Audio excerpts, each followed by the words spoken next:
US Iran के बीच जिस तरह बातचीत के साथ तनाव है और अमेरिका की मंशा लड़ाई की है, क्या वह गोल्ड के लिए वरदान साबित होगी? क्या गोल्ड अपनी पिछली हाई को इस बार क्रॉस कर लेगा या ऊपरी स्तर पर करेक्शन देखने को मिलेगा? इस बीच आज अमेरिकी राष्ट्रपति का भाषण बाजार के लिए खास है। गोल्ड में भावी संभावनाओं पर बात करेंगे एलकेपी सिक्योरिटीज के commodity currency vice president Jatin Trivedi से। मैं हूं कमल शर्मा। जतिन जी, आपका स्वागत है मोलतोल में। नमस्कार कमल जी। जी नमस्कार जतिन जी।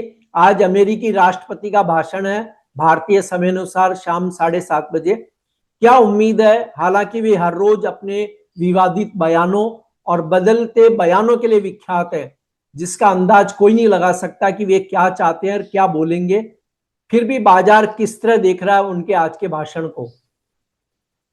सर जी, इसमें उम्मीद तो कुछ भी नहीं है। बस यही है कि ट्रम्प का जो है बयान जो है वो कहीं ना कहीं अनिश्चितताएं जो है वो और पैदा करता है। बस यही उम्मीद है कि अनिश्चितताएं और बढ़ेगी, क्योंकि जिस हिसाब से उनकी जो ट्रेंड रही है ना, जब से वो प्रेसिडेंट आए हैं तब से नए तरीके से कुछ विकल्प सामने ला के रख देते हैं, जिस तरह से एंगल जो है पूरी तरह से बदल जाए।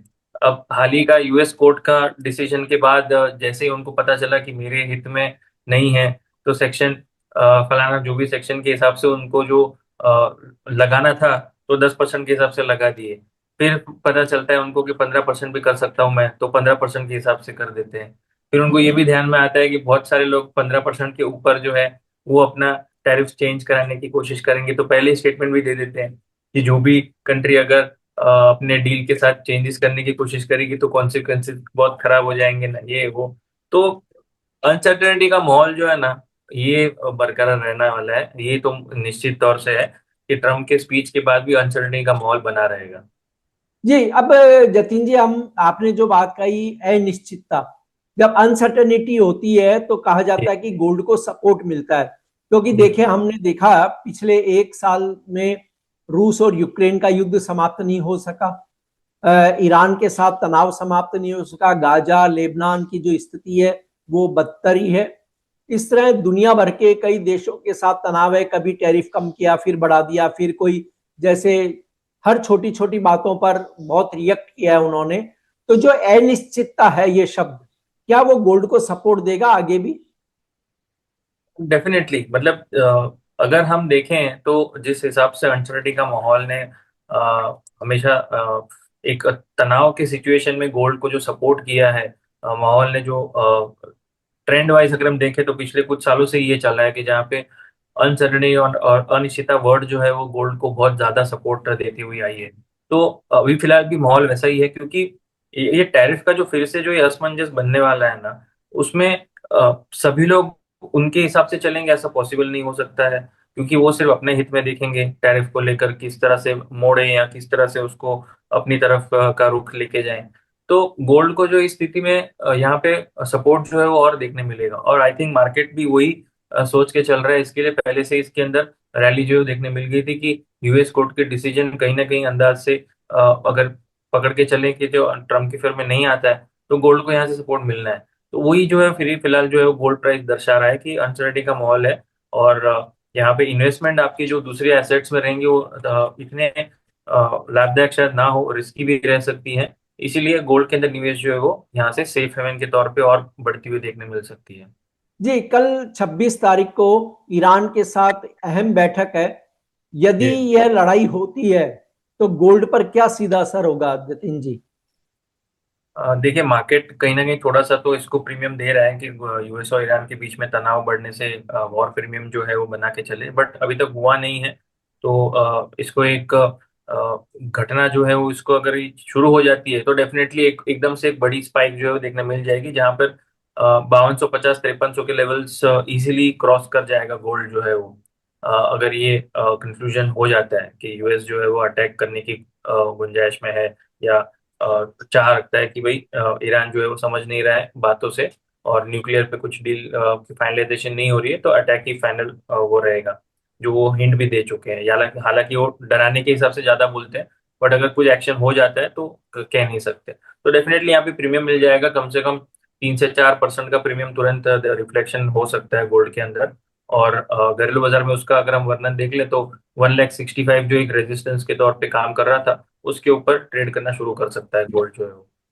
और यदि यह लड़ाई नहीं हुई, जिसकी जी। उम्मीद वैसे तो कम ही लग रही है, और हो भी सकता है लड़ाई न भी हो, तो फिर क्या गोल्ड क्या रिएक्ट करेगा? देखिए, जो प्रीमियम है वो इरोड करेगा। जो वॉर प्रीमियम जो पकड़ के चल रहा है अराउंड अबाउट 4 से 5% का, तो वो तुरंत इरोड हो सकता है। मतलब मसलन 5,000 का जो लेवल है वो इजीली तोड़ देगा गोल्ड जो है वो कॉमेक्स में। और हमारे यहाँ पर फिर से हम 1,55,000 के आसपास के लेवल्स टेस्ट करने जा सकते हैं, अगर ये ऐसी कुछ अपडेट आ जाती है तो। लेकिन उसके पहले जिस हिसाब से आज जो उनकी ट्रम्प की जो स्पीच है उसमें भी कैसे रिएक्शन होता है, तो लेवल्स फिर से चेंज हो सकते हैं कल तक, अगर ये कुछ बड़ा कुछ इवेंट हो जाए ट्रम्प की स्पीच में तो। जी। जी। और आपको वैसे शॉर्ट टर्म में गोल्ड की प्राइस रेंज क्या लगती है, और लॉन्ग टर्म की बात की जाए तो गोल्ड पर आपका क्या ओपिनियन है? देखिए, जिस हिसाब से मार्केट को इस सभी कारणों की वजह से जो सपोर्ट मिलते जा रहा है ना, तो उस कारण से लेवल्स जो है वो हाला ऊपर की तरफ के ज्यादा ही दिख रहे हैं। रिट्रेसमेंट जो भी आता है तो फिर से वो एक सपोर्ट की तरह काम करने शुरू हो जाते हैं। तो रिट्रेस अगर समझो आता है करीब करीब 1,55,000 के नीचे भी आ जाता है, हम एक सिनेरियो पकड़ लेते हैं जहां पर यूएस ईरान की अच्छी खासी बातचीत हो जाती है, तो वहां पर उस सिनेरियो में 1,55,000 के नीचे अगर हम ड्रॉप कर जाते हैं तो 1,40,000 1,45,000 के नीचे भी जाएंगे एक बार के लिए तो। लेकिन मीडियम टर्म का आउटलुक जो है वो 1,75,000 के आसपास का, 1,80,000 के आसपास का बरकरार है, क्योंकि कहीं ना कहीं कुछ और रीजन से सपोर्ट मिल ही जाता है मार्केट के अंदर गोल्ड को। क्योंकि लॉन्गर टर्म होराइजन में 5,400 से 5,500 के लेवल फिर से टेस्ट करने जाएंगे। तो 5,500 के लेवल लॉन्गर टर्म होराइजन में आपको इंटैक्ट रखने चाहिए। और घरेलू बाजार में 1,80,000 1,85,000 तक के लक्ष्य जो है वो दिख रहे हैं आने वाले 3 से 6 महीने के अंदर। जी। जतिन जी, गोल्ड सिल्वर रेशियो किसके फेवर में है, और गोल्ड पर इसका क्या असर होते आप देख रहे हैं? हाँ, ये जो गोल्ड सिल्वर का जो रेशियो है ना कमल जी, ये एक अच्छी खासी इंडिकेशन दे देता है कि यहाँ पर गोल्ड जो है वो फेवरेबल रहेगा या फिर सिल्वर थोड़ा सा फेवरेबल रह सकता है। जबकि ये गोल्ड सिल्वर रेशियो जितना नीचे की तरफ झुकाव दिखता है, तब तक सिल्वर को ज्यादा सपोर्ट मिल रहा है। मतलब सिल्वर जो है वो बढ़त के साथ ज्यादा ट्रेड करेगा गोल्ड के मुकाबले में। लेकिन ये गोल्ड सिल्वर रेशियो अगर ऊपरी तरफ अगर चलना शुरू करे, तो सिल्वर के अंदर जो है वो झुकाव कम हो जाता है और उसकी बढ़त कम हो जाती है। और उसके अंदर सेलिंग जो है वो देखा जाता है गोल्ड सिल्वर के अंदर, क्योंकि गोल्ड जो ज्यादा गिरता नहीं है लेकिन सिल्वर एकदम से बहुत ज्यादा गिर जाता है। तो अभी फिलहाल हम गोल्ड सिल्वर रेशियो की लेवल्स की बात कर रहे हैं, तो जब तक 65 के नीचे ट्रेड कर रहा है तब तक सिल्वर को फेवरेबल माना जाएगा। जब भी 65 के ऊपर ट्रेड करना शुरू कर देगा, 65 के ऊपर, उसके बाद सिल्वर के अंदर एक सेलिंग रैली जो है वो देखने मिल सकती है। मतलब थोड़ा सा माहौल जो है वो खराब हो जाएगा बुलियंस के लिए, तभी ये गोल्ड सिल्वर रेशियो 65 के ऊपर जाएगा, वरना 65 के ऊपर नहीं जाता है। तो गोल्ड सिल्वर दोनों ही पॉजिटिव साइड में ट्रेड करेंगे और सिल्वर जो है वो आउट परफॉर्मेंस करता रहेगा गोल्ड। जी। अब जतिन जी, यहाँ एक और अहम सवाल है कि अगर ईरान अमेरिका युद्ध वाला जो मामला है वो पूरी तरह टल जाता है, तो ये क्या ये गोल्ड के लिए सेल ऑन राइज मार्केट बन जाएगा? कमल जी, टेम्पररी तो बन जाएगा। शॉर्ट टर्म में थोड़े से लेवल्स जरूर नीचे की तरफ खुल जाएंगे, जिस तरह से हमने मार्जिन कॉल्स देखे थे दिसंबर एंड में, फिर जनवरी एंड में भी कहीं ना कहीं मार्जिन की वजह से और प्रॉफिट बुकिंग की वजह से हमने एक बड़ी सेल ऑफ देखी है। तो वो डेफिनेटली राइज हो सकते हैं। और ये जो फेब्रवरी एंड जो आ रहा है अगले 2-3 दिन जो है वो बहुत इंपॉर्टेंट है मेरे हिसाब से, क्योंकि सीएमए में भी जो है कॉन्ट्रैक्ट वहाँ पे एक्सपायर हो रहा है और यहाँ पर भी।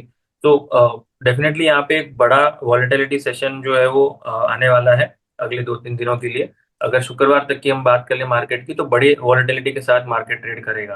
तो ये लेवल्स जो है बहुत सारे चेंजेस होंगे। और यूएस ईरान की तनाव अगर नहीं होती है और टॉक्स अच्छे खासे पॉजिटिव नोट पे जाते हैं, तो एक अच्छी खासी सेलिंग जो है वो देखने मिल सकती है जरूर गोल्ड और सिल्वर के अंदर। जी। आपका कोई डिस्क्लेमर जतिन जी? जी, ईटीएफ्स के माध्यम से मैं उसके अंदर गोल्ड सिल्वर में निवेश बना रहता हूँ और सभी को भी मैं वही एडवाइस करूँ। जी, आपका धन्यवाद, शुक्रिया जतिन जी।